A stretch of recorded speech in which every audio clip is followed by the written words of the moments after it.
We had some major playoff implications go on during the Thanksgiving and Black Friday weekend games here. We got to talk about the NFL. First, the Packers get a huge win in Detroit, trying to put Detroit further down into the playoff picture in the NFC. That has become a very tough race for Detroit to try and overcome. Packers do a great job at keeping pace with the Chicago Bears for their upcoming matchups. They have two in the next 3 weeks, and they're going to be huge to watch for the NFC North. But it really puts the Lions against the eight ball for them to have lost this game at home to the Packers. Next game, Cowboys essentially keep their season alive, having a major win at home versus the Kansas City Chiefs. They end up putting the Chiefs further to the brink of playoff contention with their ultimate playoff lives coming around 30% of a chance to actually make the playoffs.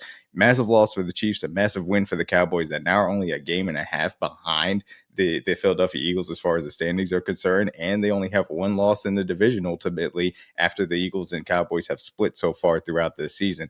This is not a race that is over with, obviously, because of what happened on Black Friday. But in between then, of course, on the night game, the Bengals have Joe Burrow return, get a massive win against the Ravens, which makes the AFC North, which looked like it was a slow march to the Ravens taking over that division, now maybe opens the door back up for the Steelers to try and survive long enough to make this a race down the stretch ultimately. The Bengals are not technically out of it, but at the very least, the vibes are better in Cincinnati now that they have their quarterback back. And speaking of which, obviously, the Black Friday game in which the Bears absolutely dominate the Eagles on the ground. As I said, this makes the NFC East race now all of a sudden a little bit more intriguing down the stretch as to where it was heading previously with the Cowboys win, coupled with this Eagles loss at home, and the power shift that has happened now in the NFC North away from the Lions, more so to the Packers and Bears. And we'll see as we have massive games coming up across the National Football League. But this holiday slate was fun.